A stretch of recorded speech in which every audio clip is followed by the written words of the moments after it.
Telangana CM Revanth Reddy వచ్చి రాజమండ్రిలో ప్రచారం చేసినా ఏం ప్రయోజనం ఉండదన్నారు వైసీపీ నేత డాక్టర్ గూడూరు శ్రీనివాస్. ప్రత్యేక హోదా కోసం కాంగ్రెస్ పార్టీ చేసిన పోరాటం ఏది అంటూ ప్రశ్నించారు. మరోపక్క బీజేపీ అభ్యర్థి పురంధేశ్వరి పోటీలో ఉన్న రాజమండ్రి స్థానికుడిపైన తనకే ఓటర్లు ఆదరిస్తారంటున్నారు గూడూరు. రాజమండ్రి అభివృద్ధి వైసీపీతోనే సాధ్యమైందని అన్నారు. వైసీపీ చేసిన సంక్షేమమే మా గెలుపుకు కారణమవుతుందంటున్న వైసీపీ నేత డాక్టర్ గూడూరు శ్రీనివాస్తో మా ప్రతినిధి Ganesh face to face. Non local అనే నినాదంతో రాజమండ్రి పార్లమెంట్లో రాజకీయాలు రసవత్తరంగా మారాయి. అన్ని పార్టీల అభ్యర్థులు ఇప్పటికే ప్రజల్లోకి వెళ్తున్నారు.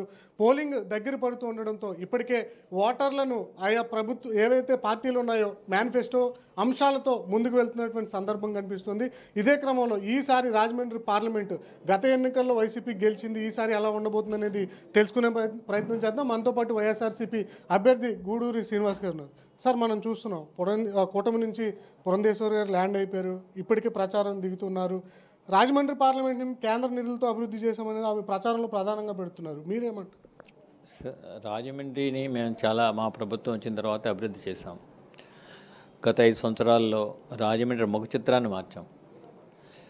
ఆవిడ ఏదో చెప్తే ఈరోజు ప్రజలు నమ్మే పరిస్థితుల్లో లేరు. గత 15 సంవత్సరాలుగా వాళ్ళ కూటమిలోని తెలుగుదేశం అధికారంలో ఉంది. వారు చిన్న పని కూడా చేయలేవాళ్ళు. రాజమండ్రి ఎలా ఉందో అలా డర్టీగా ఉండేది. ఈరోజు రాజమండ్రి చూస్తే ఈ చారిత్రాత్మక నగరం చాలా అద్భుతమైన నగరంగా ఉంది. చుట్టుపక్కల నుంచి రాజమండ్రి లోకల్ పీపుల్ కాదు, పక్క జిల్లాల నుంచి కూడా సాటర్డే సండే పీపుల్ వచ్చి చాలా ఎక్కువ సంఖ్యలో హ్యూజ్ నెంబర్ మన రాజమండ్రిలో తిరిగి పర్యటిస్తున్నారు. అంటే ఎంత బాగా డెవలప్ చేస్తామని దానికి అదే నిదర్శనం. ఆవిడ ఒకసారి రాజమండ్రి అంతా తిరిగితే ఎవరు ఏ టైంలో అభివృద్ధి చేశారనేది ఆవిడకి తెలుస్తుంది. నేను చెప్పక్కర్లా, దాని గురించి కామెంట్ చేయక్కర్లా. అంటే జనసేన, టీడీపీ, బీజేపీ కూటమి అభ్యర్థిగా ఆమె వచ్చింది కాబట్టి రాజమండ్రి పార్లమెంటు పరిధిలో కూటమి సక్సెస్ అవుతుంది అనుకుంటారు. అది ఎవరు ఎలక్షన్లో పోటీ చేసే ప్రతి వాళ్ళు కూడా నెగ్గుతామనే పోటీ చేస్తారు. అందులో తప్పలేదు. బలాబలాలు అనేవి ఎవరి బలాలు వాళ్ళకు ఉంటాయి. మాకైతే ఆ దేవుడి మీద నమ్మకం ఉంది, ప్రజల మీద నమ్మకం ఉంది. మేము ప్రజలకు మంచి సంక్షేమం ఇచ్చాం, ఈ రాష్ట్రాన్ని అభివృద్ధి పదంలో నడిపిస్తున్నాం. అలాగే విద్యని మంచి నాణ్యమైన విద్యను అందించాం, మంచి వైద్యాన్ని అందించాం. ఆరోగ్యశ్రీ 25 లక్షలు తీసుకెళ్ళాం. విలేజ్ క్లినిక్లు, అలాగే health at door delivery, at the door స్టెప్స్కి మేము అందించాం. ఇవన్నీ అద్భుతంగా చేస్తాం మేము. అదేవిధంగా మహిళా సాధికారత ఇచ్చాం, రైతు భరోసా ఇచ్చాం, డ్వాక్రా రుణమాఫీ చేసాం. ఇవన్నీ గతంలో కూడా చంద్రబాబు నాయుడు గారు చెప్పారు, కానీ ఆయన చేయలే. మేము చేసి చూపించాం. మాకు ఓటు అడిగే హక్కు ఉంది, ప్రజలు మమ్మల్ని నమ్ముతారు. చంద్రబాబు నాయుడు గారికి విశ్వసనీయత లేదు, నిబద్ధత లేదు, నీతి లేదు, నిజాయితీ లేదు. ఒకసారి వాళ్ళతో పొత్తుంటాడు, ఒకసారి విడిపోతాడు ఆయన. మాదంతా ఒకటే పార్టీ. మేము ఎవరితో కూడా కంబైన్డ్గా వెళ్ళాం. మేము సింగిల్గానే వెళ్తాం. మా సత్తా మేము సాడుతాం. గతంలో చూపించాం. ఇప్పుడు కూడా వైనాట్ 175 అనేది మేము రుజువు చేస్తాం. ప్రస్తుతం కాంగ్రెస్ పార్టీ అభ్యర్థిగా గిడుగురు రుద్రరాజు గారు వచ్చారు. ఆయన తెలంగాణ సీఎం రేవంత్ రెడ్డిని తీసుకొస్తాం, ప్రత్యేక హోదాతోనే ముందుకు వెళ్తామని చెప్తూ ఉన్నారు.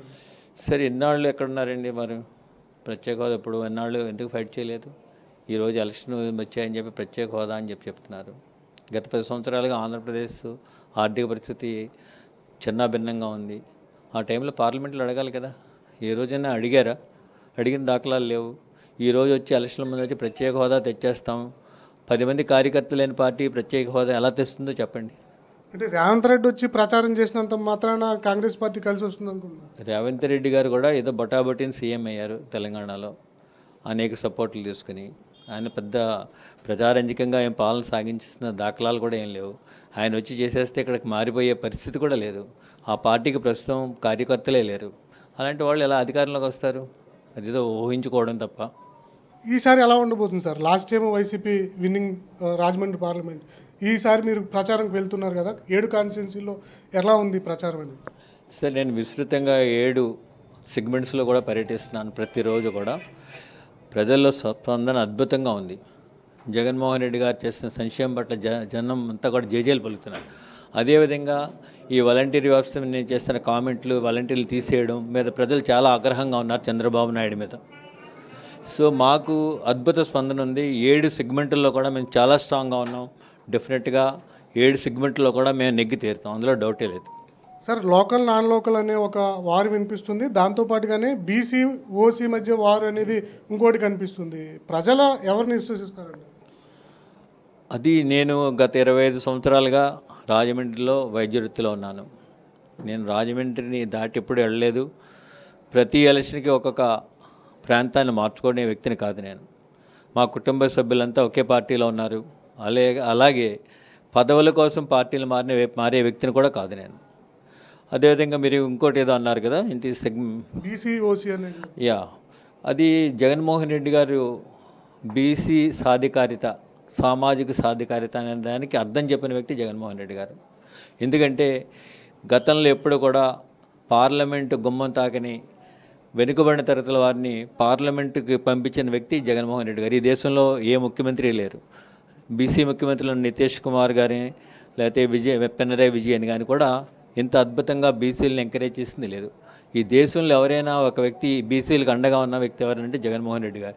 25 పార్లమెంటు స్థానాల్లో 11 స్థానాలని కేవలం బీసీలకి ఇచ్చారు. ఇంకో 5 స్థానాలు ఎస్సీ ఎస్టీ రిజర్వ్డ్ కాకుండా ఈ 11 స్థానాలు ఇచ్చారు. 11 స్థానాల్లో ఇప్పుడు కూడా తెలుగుదేశం వారు ఇప్పుడు కూడా అగ్రవర్ణాలకి డబ్బులున్న వారికి ఇస్తున్నారు. సామాన్యులకి ఇచ్చిన దాఖలాలు ఎక్కడా లేవు. ఈ సామాన్యుల్ని బరిలో నిలబెట్టిన వ్యక్తి జగన్మోహన్ రెడ్డి గారు.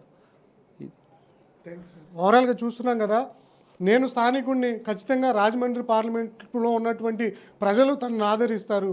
ఏవైతే ప్రతిసారి ఎక్కడికి అధికారం కోసం రావడం, మళ్ళీ ఒకవేళ ఓడిపోతే వెళ్ళిపోవడం, ఇలాంటివన్నీ కూడా వలసవాదులు చేస్తూ ఉంటారు. కాబట్టి స్థానికంగా ఉన్నటువంటి నాయకుల్నే ప్రజలు ఆదరిస్తారు. అందులోనూ రాష్ట్ర ప్రభుత్వం ఈ ప్రభుత్వ పాలనలో బలహీన వర్గాలకు పెద్దపీట వేసింది. నవరత్నాల ద్వారా సంక్షేమాన్ని ప్రజలకు అందించింది. కాబట్టి సంక్షేమానికే ప్రజలు పట్టం కడతారంటున్నారు వైసీపీ నేత గూడూరు శ్రీనివాస్. కెమెరామెన్ తిరుమలతో Ganesh, I news, Rajahmundry parliament నుంచి.